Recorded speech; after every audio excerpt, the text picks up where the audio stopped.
I smoked about 1/5 of a gram of Salvia 5 times in a pipe. After about 5 minutes, I decided that Salvia had no effect on me. My friends and I decided to smoke some weed. I took 2 very heavy hits from the pipe and disappeared. I could still see the others in the room, but the dimensions of the room had become grossly distorted. I thought that I was simply stoned from the weed, and so said nothing. Pretty soon, I started laughing to anything that was said, caused by the weed. However, this leads me to my first other world. I was hung upside down, with my head resting on an infinitely long conveyor belt. Everything was black, and the conveyor belt was just the outline of a conveyor belt, just 2 white lines, stretching off into nothingness. There was still a small window through which I could see the room and everything else. The conveyor belt was moving, and on it were bumps which were hitting my head at the rate of my heartbeat. My heartbeat had become incredibly loud, and everything, my breath, my laughter, was to its rhythm.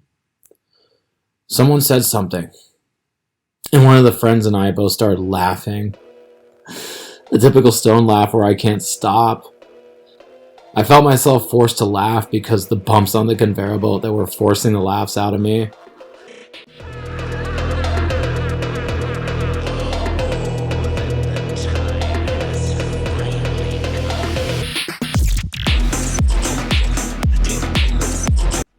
I looked at my friend and realized that he too was hung over a conveyor belt in his imagination, and that he too was struggling to get out. Suddenly I was off the conveyor belt and back to a full view of the room. Everything was in 2 dimensions. However, the distance meant nothing any longer. Everything looked huge, and I had no idea how long the room was. I lay back on the bed and felt my legs spanning onwards through infinity. At that point, the picture started to fragment. It looked as if I was looking at one of those walls of television screens, with each image showing the same thing. I think that the images were still all in 2 dimensions, but they were rapidly becoming too small to see. I kept zooming away from the wall of screens, which could either look concave and bending over me, or convex, like it would turn into a huge ball of images. It's really difficult to say which. At this point, I finally realized that I was under the Salvia.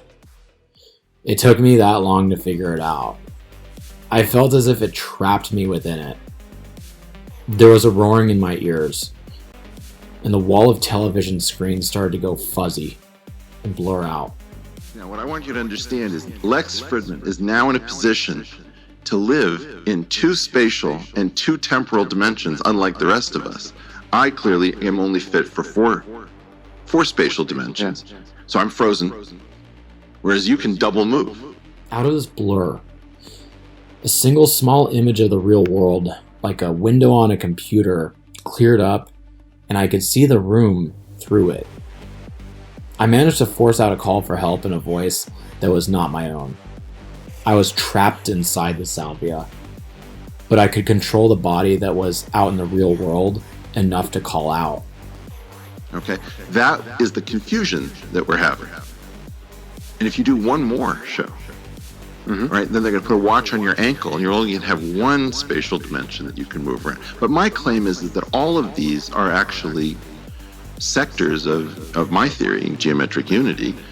There is a 2-2 sector, and a 3-1, and a 1-3, and a 0-4, and a 4-0. And all of these sectors have some physical reality. We happen to live in a 1-3 sector. But that's the kind of thinking that we don't do. When I say we have to get off this planet, people imagine, oh, okay, it's just Einstein plus some ability to break the law. I managed to get my friends to call 911, and they splashed water over me. I could feel the water, but it wasn't happening to me. It was happening to that body that was still in the real world. I asked someone to rub my legs down. I can't remember if they did or not, as I couldn't feel anything. Suddenly I could feel the cold air from the open window behind me hit me, and everything started to clear up. The room reverted back to 3 dimensions, and I lay back panting. I started telling my friends what I'd seen, but couldn't describe it. As I was speaking, however, I could feel myself slipping back in. The 3-dimensional images started to slide over each other again, and reverting to the 2-dimensional world. My mind detached from this world, and I was seeing it all on a huge screen.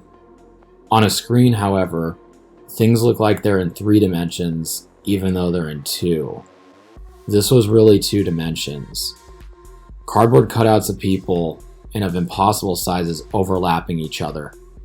My location in space no longer made any sense either. I was just here. Everything else was a picture that moved as I moved. Place didn't mean anything anymore. My friends helped me up and moved me down to my room to wait for the police. I was able to walk, but only because I was walking in my own world. I controlled a huge body detached from this 2-dimensional world that I could see about 3 feet away from me. Steps were easy. They were just a flat path on which I knew to put my feet between the lines. When the police came, my other body knew how to answer their questions. I couldn't tell them about the 2-dimensional world, or ask about how come 20 of them seemed to be able to fit in such a small room. There were, I think, only 3.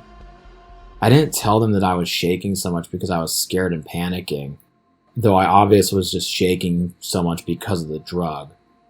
I couldn't believe that the whole world wasn't shaking to my shakes, which I could feel pulsing through my body. I knew how to behave because I could see myself as others saw me. This wasn't quite an out-of-body experience. Rather, I was watching the imaginary me who would be there were he not trapped inside the Salvia.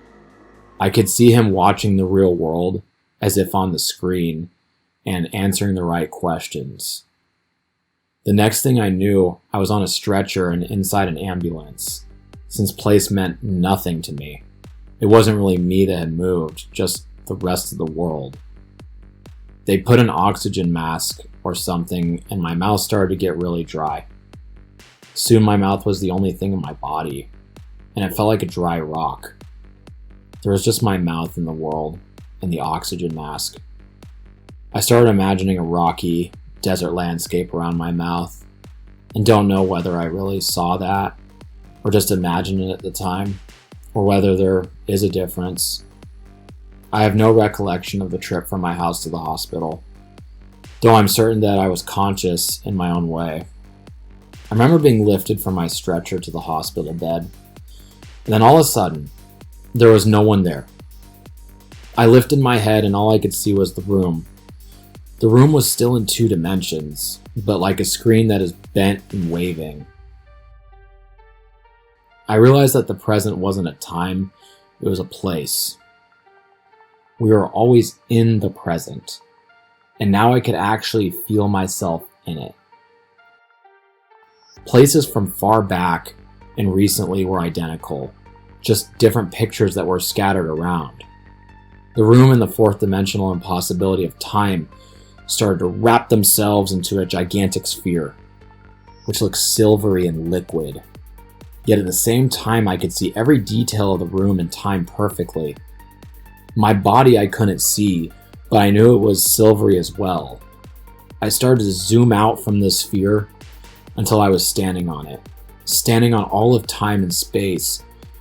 I didn't like the feeling, so I let myself slip back down until I was level with the sphere again. At this point, I started to slip away into dreams and visions that no longer had anything to do with reality. I only remember 2 clearly. I don't know if I had others. One was just a dragon, made of colored points on a black infinite landscape. It looks similar to a 3D computer graphic of one before all the points are connected up.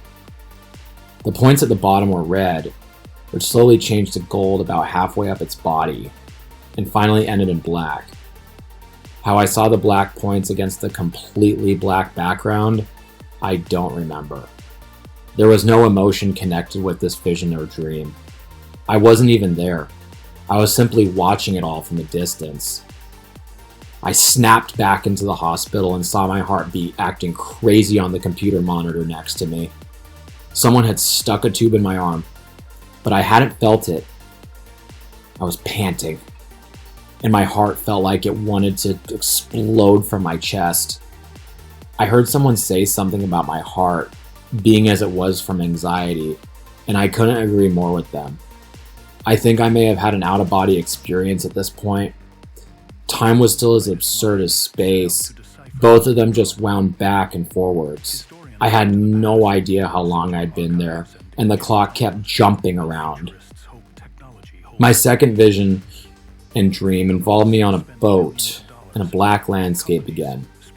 Black sky, black ground, and black river. Everything was peaceful. I just felt myself slip away down this river. I snapped out again, knowing that it was far better to face this imprisonment and anxiety in the two-dimensional world than the peacefulness of that other world. I think I had other dreams like that, blackness with me slipping away, and I kept forcing myself to snap out. One final vision I only remember a fragment of came back to me when they were pulling the wiring from my chest. I saw some type of machine man, all in red metal, with a number of tubes and wires that could be plugged into his head. This dream was obviously induced by my having wiring attached to my own chest. I came to at about 3 in the afternoon the next day. I had to keep touching and feeling things to check that I was back in this reality. The ease at which I could see things in 3 dimensions amazed me. I resolved, though I will probably not keep this resolution, to do a major on perception.